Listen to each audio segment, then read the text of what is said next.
The Haunting Waters of Thailand, The Legend of the Phi Tai Ghost. Chapter 1, The Dark Waters.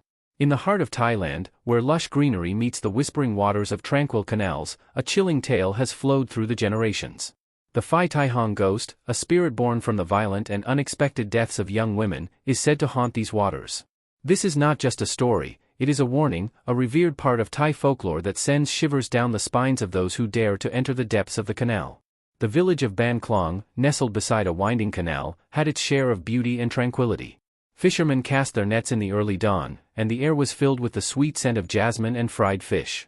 The laughter of children echoed through the streets, but beneath the surface of this idyllic scene lay a history steeped in sorrow and fear.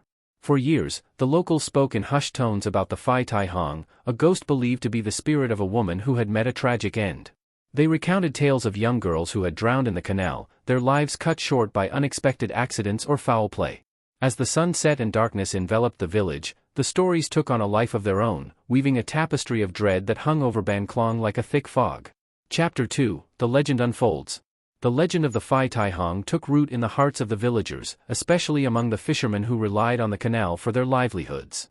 They whispered tales of a beautiful woman, her long hair flowing like water, who lingered in the depths, waiting to pull those who dared to fish into her watery grave.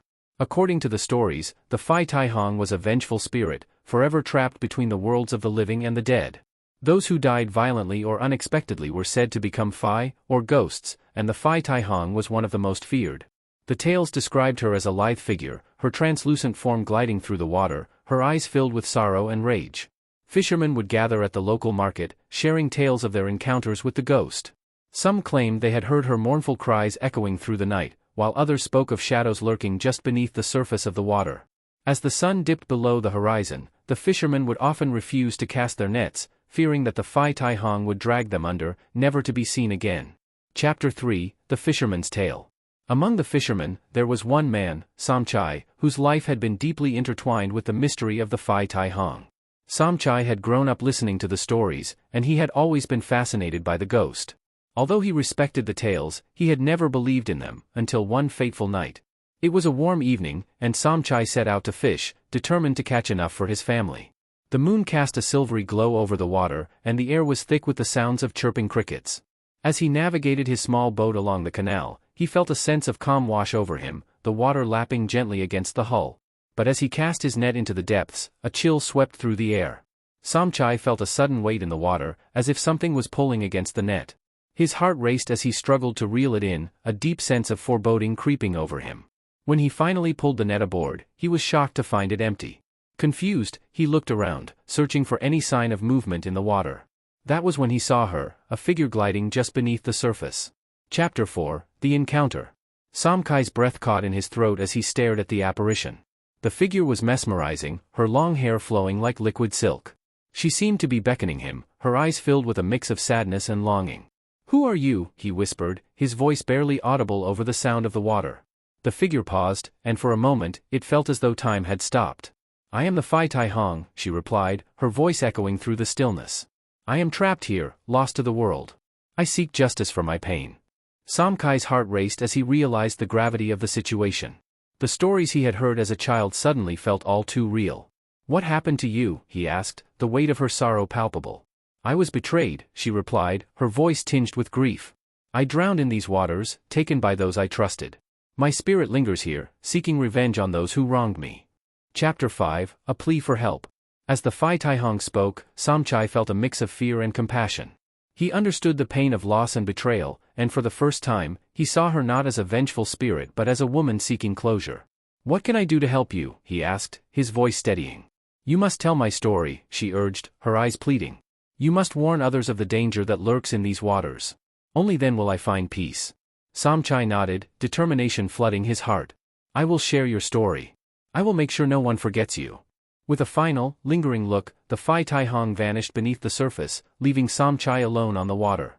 He felt a strange sense of calm wash over him, as if he had been entrusted with a sacred mission. Chapter 6, Spreading the Word. The next morning, Somchai returned to the village, eager to share his encounter with the Phi Tai Hong. He gathered the fishermen and villagers, recounting his experience with fervor. The atmosphere was tense, and as he spoke, the faces of his friends shifted from skepticism to concern. You saw her? One fisherman asked, disbelief etched on his face. Yes, Somchai replied, his voice steady. She is not just a ghost. She is a woman who suffered, and her spirit seeks justice. The villagers listened intently as Somchai spoke of the dangers of the canal, warning them to be cautious and to respect the waters. He urged them to remember the stories of the young women who had drowned and to honor their memories. As word spread, the legend of the Phi Tai took on a new life. Fishermen began to tell their own stories, sharing their encounters with the ghost, and the village grew more vigilant. They no longer dared to fish at night, and the canal became a place of reverence rather than fear. Chapter 7: The Gathering Storm. As the weeks passed, the village began to change. In the wake of Somchai's revelations, more people came forward with their own stories of encounters with the Phi Tai. Fishermen reported strange occurrences, nets that came back empty, shadows that danced just beneath the surface, and chilling cries that echoed in the night. Despite their fear, the villagers recognized the importance of remembering the young women who had lost their lives. They organized gatherings to honor their spirits, lighting candles by the water and offering prayers for peace. But as the villagers came together, they also began to feel the weight of a growing darkness. The once tranquil canal had taken on an ominous presence, and some began to believe that the Phi Tai was restless, her spirit still seeking retribution. Chapter 8: A New Tragedy.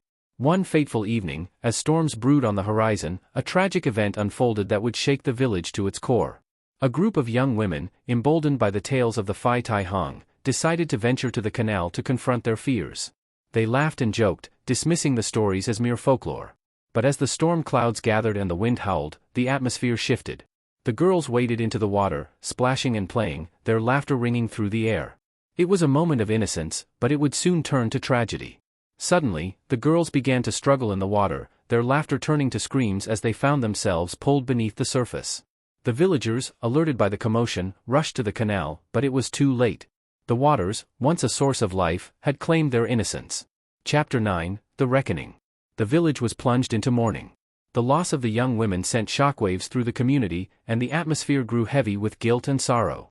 The villagers began to blame themselves for ignoring the warnings of the Phi Tai and for taking the canal lightly.